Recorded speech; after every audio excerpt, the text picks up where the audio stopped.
नमस्कार दोस्तों, welcome to my channel. मैं हूं चांद कुबा। दोस्तों, धर्म एंड रिलीजन ये दोनों ऐसे शब्द हैं जो कि रोजमर्रा की जिंदगी में हमें अपने आसपास सुनाई देते हैं। इनफैक्ट हम इन दोनों ही शब्दों का इस्तेमाल भी करते हैं और ये देखा गया है कि जनरली इन दोनों ही शब्दों को हम इंटरचेंजेबली यूज भी कर जाते हैं। लेकिन हम सब जानते हैं कि इन दोनों ही वर्ड्स के बीच में कुछ अंतर तो है। क्या अंतर है अक्सर हमें नहीं पता होता है, इसलिए हम इन दोनों को इंटरचेंजेबली यूज करते हैं। एक आम नागरिक को भी पता होना चाहिए कि इन दोनों के बीच में क्या अंतर है। एंड खास करके अगर आप यूपीएससी एस्पिरेंट हैं, खास करके अगर आप एथिक्स के स्टूडेंट हैं, तो आपको पता होना चाहिए कि ये दोनों वर्ड्स में क्या डिफरेंस है, सो दैट आप इन दोनों वर्ड्स को अप्रोप्रिएटली यूज कर सकें। आज हम जानेंगे कि धर्म का मतलब हिंदुइज्म के पर्सपेक्टिव से, बुद्धिज्म के पर्सपेक्टिव से क्या निकल कर आता है, जनरल पर्सपेक्टिव में क्या निकल कर आता है, साइंटिफिक पर्सपेक्टिव से क्या निकल कर आता है, एंड साथ ही में जानेंगे कि रिलीजन का क्या मतलब है, दोनों में क्या डिफरेंस है। मुझे उम्मीद है कि ये सेशन में आपको काफी कुछ नया सीखने को मिलेगा। चलिए शुरुआत करते हैं आज के इस सेशन से। दोस्तों, इस सेशन की तरफ आगे बढ़े उससे पहले मैं आपको बताना चाहता हूं कि मेरे इन दोनों चैनल्स पे, दैट इज चांद कुबा की ये इंस्टाग्राम आईडी पे एंड चांद कुबा ऑफिशियल के ये टेलीग्राम चैनल पे यूपीएससी से जुड़ा हुआ कंटेंट आपके लिए भेजा जाता है। आप उसको ज्वाइन कर सकते हैं इन चैनल्स को एंड उसका लाभ उठा सकते हैं। बात करते हैं धर्म की। जैसे मैंने आपको बताया कि धर्म जो ऐसा शब्द है जो कि एक ऐसा कॉन्सेप्ट है बेसिकली जो कि इंडियन फिलॉसफी में काफी इंपॉर्टेंस रखता है। इंडिया के जितने भी रिलीजन्स हैं, जो भी इंडिया में बॉर्न हुए हैं, चाहे वो हिंदुइज्म है, बुद्धिज्म है, सिखिज्म है, जैनिज्म है, हर रिलीजन में आपको ये कॉन्सेप्ट देखने को मिल जाता है। इंटरेस्टिंग बात यह है कि धर्म शब्द का कोई समानांतर शब्द हमें वेस्टर्न लैंग्वेजेस में नहीं देखने को मिलता है। फॉर एग्जाम्पल, हम अक्सर संस्कार शब्द की भी बात करते हैं, हमें संस्कार शब्द का भी कोई समान शब्द जो है वो वेस्टर्न लैंग्वेजेस में देखने को नहीं मिलता। हाँ, संस्कार से जो बिल्कुल क्लोजेस्ट शब्द है दैट इज वर्चू, हम इन दोनों को कंपेयर करके इन्हें एक रूप देने की कोशिश करते हैं, बट हमें पता है कि इन दोनों में डिफरेंस है। But yes, there are various other words, जैसे कि मदर एंड माँ दोनों एक ही हैं। इस तरह से कोई ऐसा शब्द हमें वेस्टर्न फिलॉसफी में नहीं मिलता फॉर द वर्ड धर्मा। धर्मा को अगर हम यहां पर डिफाइन करने की कोशिश करें तो कोई सिंगल कंसाइज डेफिनेशन भी नहीं है। वर्ल्ड की बहुत सारी यहाँ पे एस्पेक्ट्स जुड़ जाते हैं, एक लंबी हिस्ट्री भी है एंड हमें देखने को मिलता है कि धर्म का जो शब्द का मतलब है वो रिलीजन टू रिलीजन भी काफी ज्यादा वेरी कर जाता है। आपको देखने को मिलेगा क्या मैं कहना चाह रहा हूं। ठीक है, चलिए अब धर्म शब्द का जो रूट वर्ड है वो है ध्री। ध्री का मतलब होता है धारण करने योग्य, यानी कि ऐसी ड्यूटीज, ऐसी रिस्पॉन्सिबिलिटीज, ऐसे एक्शंस जो कि हमें अपनाने चाहिए, which are appropriate to us, right. अब कहता है धर्म का मतलब क्या है, ध्री, जो रूट वर्ड है ध्री। लेकिन अक्सर हमें देखने को मिलता है कि धर्म को हम इक्वेट कर जाते हैं रिलीजन से, विच इज नॉट अप्रोप्रिएट। अगर मैं हिंदुइज्म में बात करूं, हिंदुइज्म में धर्म का मतलब होता है ड्यूटी। कहता है जी, dharma can be understood as a moral और ethical duties, responsibilities and principles that govern an individual's life and action. यानी कि एक व्यक्ति के जीवन में जो उसकी ड्यूटीज हैं, उसकी नैतिक जिम्मेवारियां हैं, एथिकल ड्यूटीज हैं, एथिकल रिस्पॉन्सिबिलिटीज हैं, जो कि उसकी लाइफ को गवर्न करती हैं, जो कि उसको बताती हैं कि उसे क्या करना है, एक पर्टिकुलर सिचुएशन में क्या करना है, उसे हम कहते हैं जी धर्म कहते हैं। अब कहता जी ये जो ड्यूटीज हैं, सबसे पहले तो कहता जी ये ड्यूटी होती किसके प्रति है। कहता जी it is a duty towards oneself, duty towards society, duty towards universe. कहता जी ड्यूटी एक व्यक्ति की खुद के प्रति भी होती है, खुद का ध्यान रखना, ज्ञान को अर्जित करना, आगे बढ़ना, किसी को नुकसान ना पहुंचाना, अपने मन को शांत रखना। दूसरा ड्यूटी टुवर्ड्स सोसाइटी, सोसाइटी की तरफ क्या ड्यूटी है कि सबका भला करना, किसी को नुकसान नहीं पहुंचाना, गाली नहीं देना। And duty towards universe, environmental protection हो गया एंड सो ऑन। अब कहता कि ये ड्यूटीज जो है ना, जो धर्म है, ये कोई फिक्स्ड नहीं है। ऐसा नहीं है कि एक बच्चे का भी वही धर्म है, एक बुजुर्ग का भी वही धर्म है। कहते जी आपका जो धर्म है, आपकी जो ड्यूटी है, एथिकल ड्यूटीज जो है, वो आपके रोल पे, आपकी एज, आपके जेंडर एंड आपके सोशल स्टेटस पे डिपेंड करती हैं एंड इन एलिमेंट्स के बेसिस पे वेरी करती हैं। फॉर एग्जाम्पल, अगर आप एक चाइल्ड हैं, आपकी कुछ ड्यूटीज हैं अपने पेरेंट्स के रिस्पेक्ट करना। आपकी ड्यूटी घर के लिए कमा कर लेकर आना नहीं है।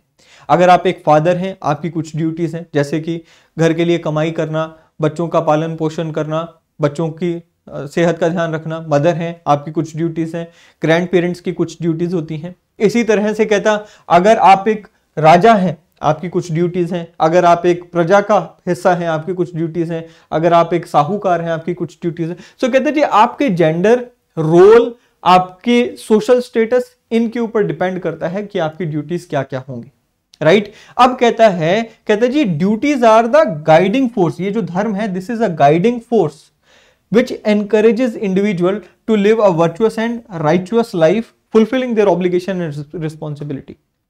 आपको सबको याद होगा, हमने अपनी इसी सीरीज एथिक्स की सीरीज में डियोंटोलॉजी एथिक्स पढ़ा था, जिसका जिक्र कांत ने भी हमें दिया था, और उसमें कहा था कि वर्चुअस एक्शन क्या है या एथिकल एक्शन क्या है।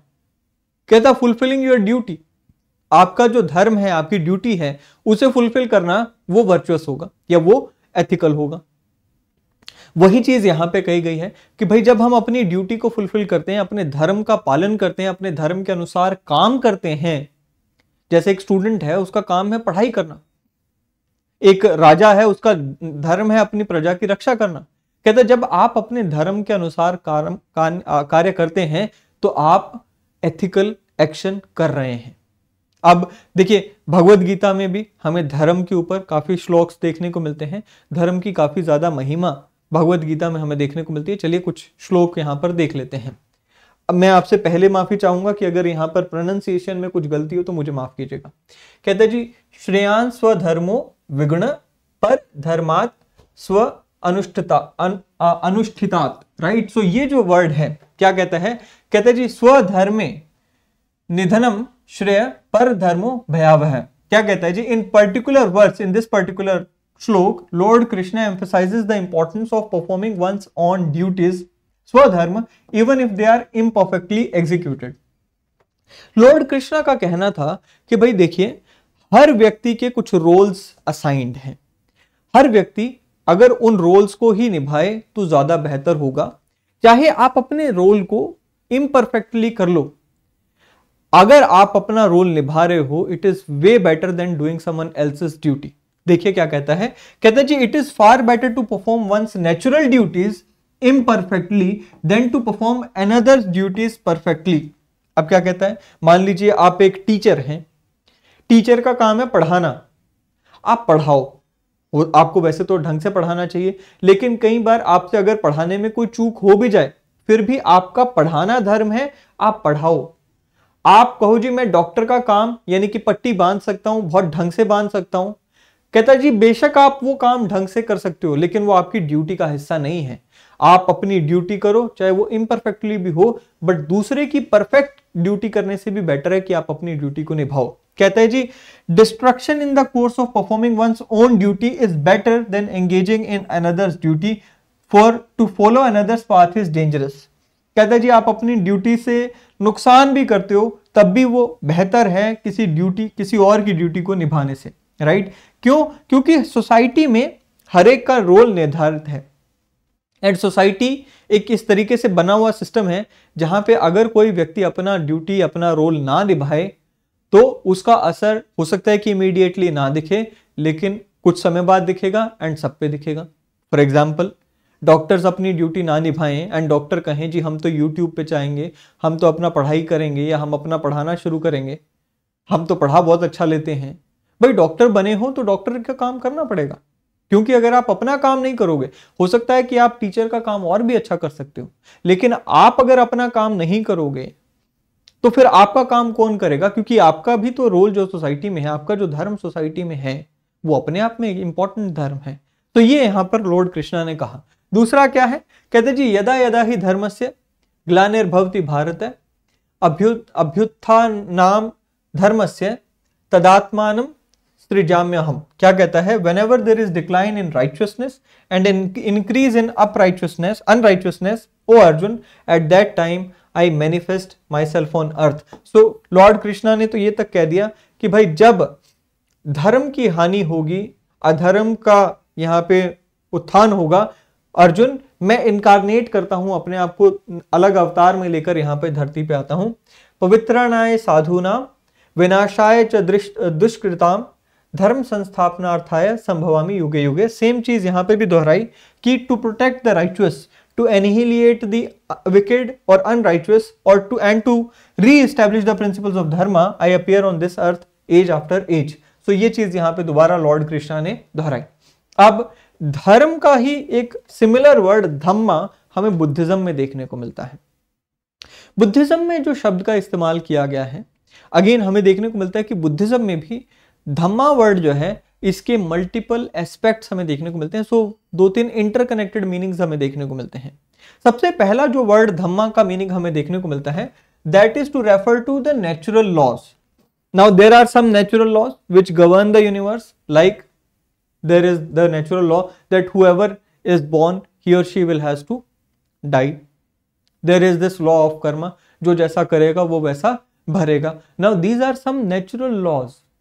अगर आप पैदा हुए हो, आपकी उम्र बढ़ेगी, जैसे जैसे आपका शरीर वैसे वैसे ढलेगा, आप जवान होगे, फिर आप वृद्ध होगे, फिर आपकी डेथ हो जाएगी। Now these are some natural laws. इन नेचुरल लॉज को, जो कि यूनिवर्स को गवर्न करते हैं, these are the moral principles that guide human conduct, इनको रेफर करने के लिए भी नेचुरल धम्मा का इस्तेमाल किया गया है। एट द सेम टाइम धम्मा का इस्तेमाल जो किया गया है वो गौतम बुद्ध की जो टीचिंग्स हैं उनको रिफ्लेक्ट करने के लिए भी या उनको रेफर करने के लिए भी धम्मा शब्द का इस्तेमाल किया गया है। अगर मैं धर्म शब्द का इस्तेमाल साइंटिफिकली देखूं या फिर इन जनरल देखूं, नेचुरल सेंस में देखूं, तो यहां पर एक पर्टिकुलर ऑब्जेक्ट की नेचर को बताने के लिए भी धम्मा शब्द या धर्म शब्द का इस्तेमाल किया गया है। फॉर एग्जाम्पल कहते जी, dharma can also be understood in more general and philosophical sense as an inherent nature or essential qualities of something. For example, आग का धर्म क्या है? कहते जी जलाना। पानी का धर्म क्या है? बुझाना, है ना। सांस हम लेते, हवा का धर्म क्या है? वो हमारे तक ऑक्सीजन पहुंचाती है, एट द सेम टाइम वेग है। सो ये कहते हैं जो जनरल क्वालिटीज हैं किसी भी एलिमेंट की, उसको रेफर करने के लिए भी हमने धर्म शब्द का इस्तेमाल किया है वहीं पे। सो बेसिकली धर्म को अगर हम कंक्लूड करें, धर्म का मतलब क्या है? Duties, right, duties. अब बात आती है रिलीजन की। रिलीजन एक मल्टीफेसेटेड फिनोमिना है। रिलीजन को आप सिंपल डेफिनेशन कोई नहीं है। रिलीजन में 3-4 एलिमेंट्स जो हैं वो सबसे ज्यादा इंपॉर्टेंट होते हैं। कहता है जी, religion is a complex and multifaceted concept that encompasses various belief systems, practices, rituals and cultural elements. अब यहां पर देखने की बात है कि रिलीजन में सबसे पहला जो है वो आ जाता है belief in divine. Belief in divine मतलब क्या? आप एक पर्टिकुलर देवता या फिर एक सुपर नेचुरल एलिमेंट में विश्वास रखते हैं, वो फेथ रखते हैं, चाहे वो डीटी हो, गॉड हो या फिर हायर पावर हो। ये पहली एलिमेंट है रिलीजन की। दूसरा क्या है? There are some sacred text, जैसे कि स्क्रिप्चर्स हो गए, होली बुक्स हो गई, जैसे अगर हिंदुइज्म की बात करें भगवद गीता है, महाभारत है, क्रिश्चियनिटी की बात करें बाइबल है, इस्लाम की बात करें कुरान है। तीसरा क्या है? रिचुअल्स एंड वर्शिप्स हैं। ये तीसरी एलिमेंट है। रिचुअल्स एंड वर्शिप यानी कि अनुष्ठान हो गए, सेरेमनीज हो गई। हिंदुइज्म में आप पाठ पूजा को देख लें, सिखिज्म में आप पाठ करना देख लें, इसी तरह से हम देखते हैं इस्लाम में नमाज पढ़ना है, वो सब आ गया। चौथा क्या है? Moral and ethical code. Now this moral and ethical code is very much similar to dharma. In fact you can say कि धर्मा और duty is somewhat part of the religion as well. So dharma जैसे कि आपको रिलीजन बताता है कि भाई आपको ये करना चाहिए। फॉर एग्जाम्पल रिलीजन में कहा गया है कि कर्म करो, फल की इच्छा मत करो। Now this is in Bhagavad Gita, right. So there are some duties which are prescribed और there are some moral code of conduct which are prescribed in religion. उसे हम क्या कहते हैं? वो भी एक एलिमेंट है रिलीजन का। एंड पांचवा क्या है? Community and fellowship. सो हम देखते हैं कि भाई जब भी एक धर्म बनता है, उस धर्म में कई सारे लोग होते हैं जो कि उस धर्म के अनुयायी होते हैं। फिर क्या आता है? After life belief. हर एक धर्म में लगभग हमें देखने को मिलता है कि भाई आफ्टर लाइफ क्या होगा वो बताया जाता है। कहीं पे बताया जाता है कि रीबर्थ होगा, कहीं पे कहा जाता है कि रीबर्थ नहीं होगा। फिर रिलीजियस लीडर्स, ये भी एक एलिमेंट हो गया रिलीजन का। तो रिलीजन जो है वो मल्टीफेसेटेड कंसेप्ट है एंड कहीं ना कहीं आप ये कह सकते हैं कि धर्म जो है वो रिलीजन का पार्ट जरूर हो सकता है, बट धर्म और रिलीजन एक नहीं होते हैं। Religion is a way wider concept than dharma. ठीक है, सो ये डिफरेंस है जी धर्म में एंड रिलीजन में। मुझे उम्मीद है कि ये सेशन आपको पसंद आया होगा। वीडियो पसंद आए तो इसे लाइक एंड शेयर करना ना भूलें, चैनल को सब्सक्राइब करना ना भूलें। अगले सेशन में फिर मिलेंगे। Till then thank you, have a great day ahead.